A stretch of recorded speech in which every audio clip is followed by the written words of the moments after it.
स्वाभिमानी शेतकरी संघटना पुन्हा आक्रमक झाले आहे। रविकांत तुपकर यांनी सरकारला 2 दिवसांचा वेळ दिलाय,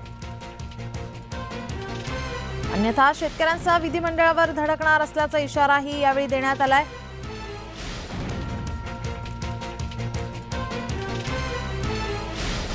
स्वाभिमानी शेतकरी संघटना पुन्हा आक्रमक झाली आहे। शेतकऱ्यांच्या प्रश्नावरती संघटना आक्रमक झाली आहे। शेतकऱ्यांना मदत करण्याचे सरकारकडून आश्वासन देण्यात आले होते।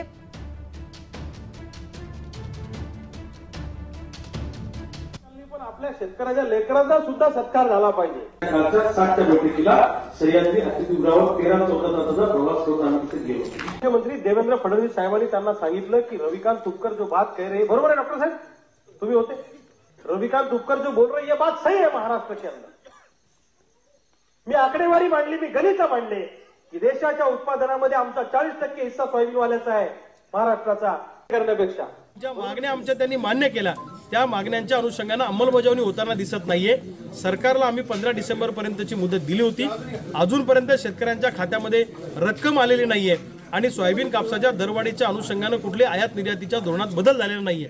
त्यामुळे सरकारला आम्ही दिलेल्या इशाऱ्याप्रमाणे जर सरकारने अजून 2 दिवसांमध्ये निर्णय घेतला नाही तर 19 डिसेंबरला हजारो शेतकरी सोयाबीन कापूस उत्पादक शेतकरी नागपूरच्या अधिवेशनावर धडक देतील आणि शेतकऱ्यांचा इंगा काय असतो आंदोलनाचा हा आम्ही नागपूरला 19 तारखेला सरकारला दाखवून देऊ।